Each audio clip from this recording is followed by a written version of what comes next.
Herkese merhaba. Şimdi kapama pilavı yapmayı deneyeceğim. Kapama pilavı daha önce yapmıştım ama pişirilmiş ve konserve yapılmış etlerle yapıyordum.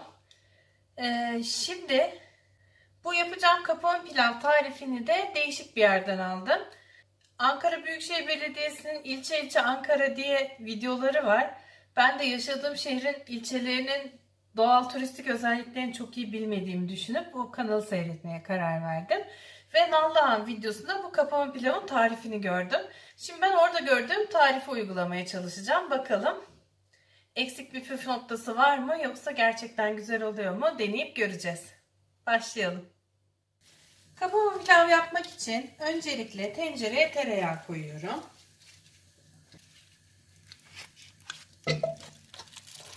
Göz kararı.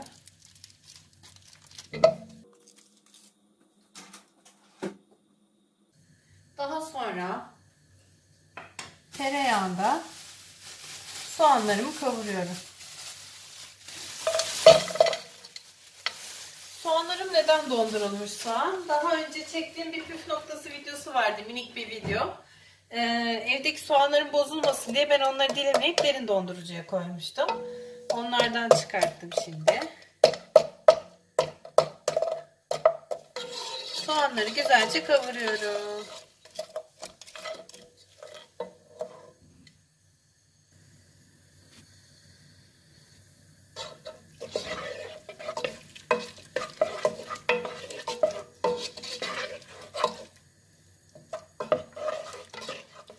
Bol yağda kavurma işlemi devam ediyor.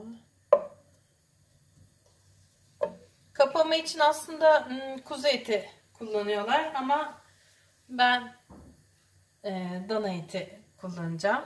Kuşbaşı doğranmış dana etlerini kavrulmuş soğanın üzerine ekleyeceğim.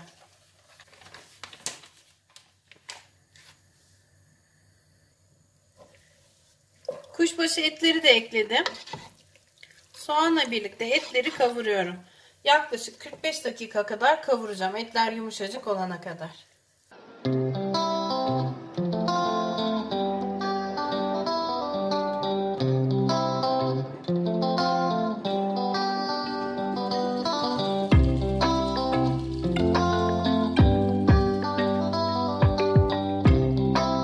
Şimdi etler 45 dakika 50 dakika kadar kavruldu. Yeteri kadar pişti. Şimdi bunların üzerine pirinçleri ekliyorum.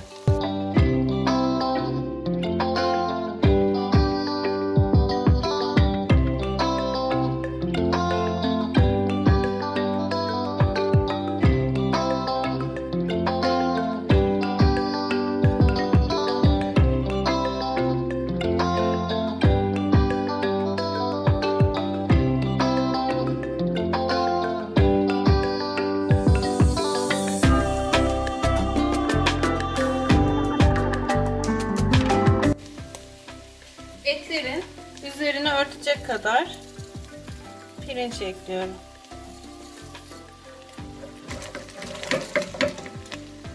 Ve 1'e 1,5 oranında suyunu ekliyorum. Yani 3 bardak pirinç eklediğim için.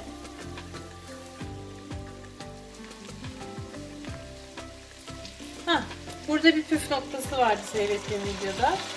Suyu kaşığa dökerek kaşığın üzerinden aktarıyorum ki etler pirincin üzerine çıkmasın diyeymiş.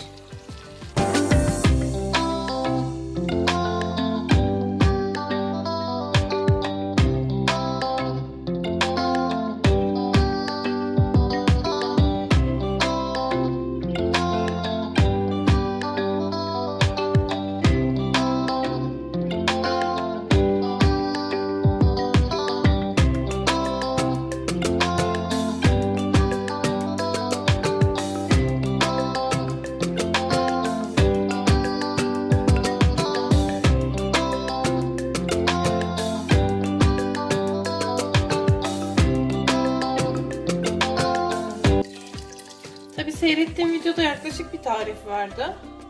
Tam ölçüleri vermiyordu. Ben klasik 1'e 1,5 kullanıyorum şimdi.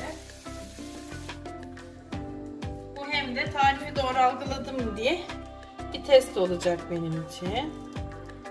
Ve buna göre sizler doğru ölçüyle yapma şansı bulacaksınız. Ama siz videonun orijinalini seyredin, bence tavsiye ederim. Yani sadece kapama tarifi değil, aynı zamanda Nallıhan'ın tanıtımı da var. Ve ben burnumun dibindeki ilçeye bugüne kadar gidip gezmediğim için kendime çok kızdım.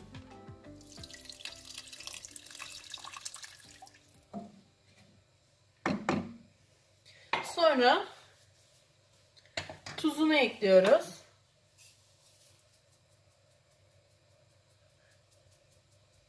Ve karıştırmıyormuşuz. Karıştırmıyormuşuz çünkü etler altta, pilav da üstte kalsın istiyoruz. Şimdi bu şekilde normal pilav pişirir gibi pişireceğiz buradan sonrasını.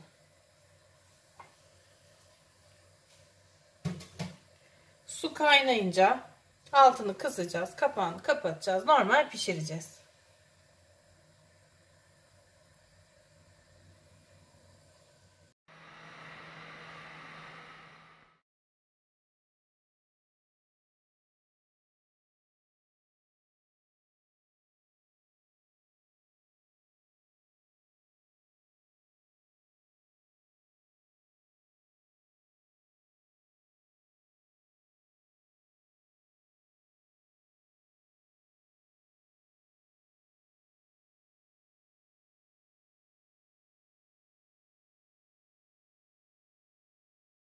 Çok güzelmiş.